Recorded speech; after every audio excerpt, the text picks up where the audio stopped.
ఇదియగు దేవుని అతి పరిశుద్ధమైన నామంలో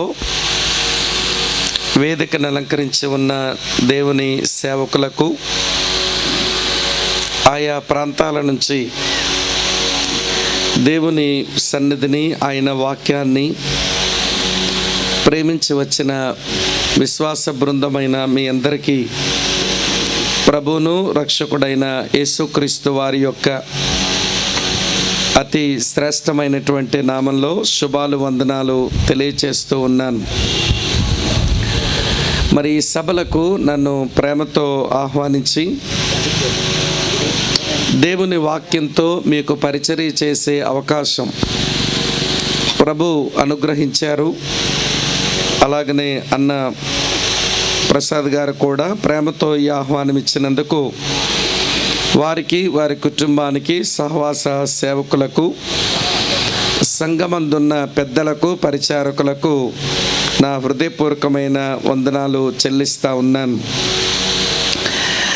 గతించిన కొద్ది దినాలు క్రిందట నా కాలుకు కొంచెం సమస్య ఏర్పడిన కారణం చేత నిలవబడి ఎక్కువసేపు దేవుని మాటలు చెప్పేదానికి మరి కాలు సహకరించినందున మీ ఎదుట కూర్చోవలసి వచ్చింది.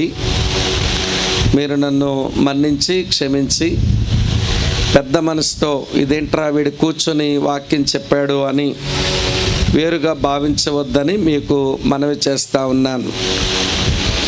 మీ కూడికలకు నేను వచ్చినప్పుడు, ఇదివరకు వచ్చినప్పుడు కూడా ఒక మాట పదే పదే చెప్తూ వచ్చాను. మనం సభలకు వచ్చినప్పుడు మన కూర్చునే విధానం విత్తనాలు విసిరినట్టుగా ఉండకూడదు. మనం క్రమబద్ధమైన విధానంలో మనం కూర్చుని మనం ప్రభువుని ఘనపరచాలి. నేనెప్పుడు మా మందిరంలో ఒక మాట ఇలా చెప్తాను, మీరు కూర్చునే స్థలం కంటే ముందున్న స్థలం ఖాళీగా పెట్టి మీరు కూర్చుంటే మీరు నేరస్తులుగా మిమ్మల్ని మీరు ఎంచుకోవాలి. ఈ మాట కూడా ఈ సావాసంలో చాలాసార్లు చెప్పాను. కానీ మీరు ఈ సంవత్సరం కూడికల్లో కూడా అలానే కూర్చున్నారు. ఇక్కడ కొన్ని విత్తనాలు పడ్డాయి, అక్కడ కొన్ని విత్తనాలు పడ్డాయి, ఆ మధ్యలో కొన్ని విత్తనాలు పడ్డాయి, ఇటువైపు కొన్ని విత్తనాలు పడ్డాయి అన్నట్టుగా మరి కుర్చీల మీద కూర్చునే వాళ్ళు ఇంకా వేరువేరుగా కూర్చోవడం కనబడతా ఉంది. సరే, ఈరోజు మీరేమీ కదలొద్దు. రేపటి నుంచి మాత్రం కూడికలు ముగించే వరకు మన కూర్చునే విధానంలోనే ఇక్కడ ఒక దైవిక వాతావరణం ఏర్పడాలి. అది చెప్పడానికి ఇష్టపడతా ఉన్నాను. మనం రేపటి నుంచి క్రమంగా కూర్చుని ప్రభుని మనం గణపరచుదాం. నేను ఈ రాత్రి అలాగనే మరి రేపు ఉదయం, రేపు రాత్రి కూడా మీతో ఉంటాను. మీరు నన్ను కొంచెం భరించవలసిందే. కనుక శ్రద్ధగా దేవుని వాక్యాన్ని వినండి.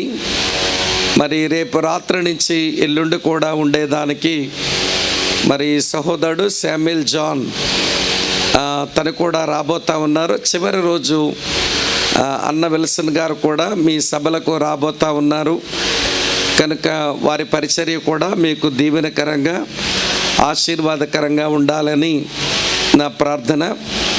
శామ్యుల్ జాన్ మా బైబిల్ స్కూల్లో 4 సంవత్సరాలు వేదాంత విద్యను అభ్యసించిన సహోదరుడు. ముస్లిం కుటుంబానికి చెంది మరి మార్పు చెంది తన తండ్రి గారు తను విశాఖపట్నంలో మంచి పరిచర్య వారు జరిగిస్తూ ఉన్నారు. తమ్ముడు కూడా మీ మధ్యకు రావడం సంతోషం. మరి విల్సన్ గారి గురించి వేరుగా చెప్పనక్కరలేదు. మరి మంచి వాక్య సేవకుడు, విజయవాడ పట్టణంలో మంచి బ్రదర్ అండ్ అసెంబ్లీ నడిపిస్తున్న మంచి ఆధ్యాత్మిక నాయకుడు. ఆయన చివరి రోజు మీ మధ్యకు వస్తున్నట్టుగా మరి ప్రసాద్ అన్న నాతో పంచుకున్నారు.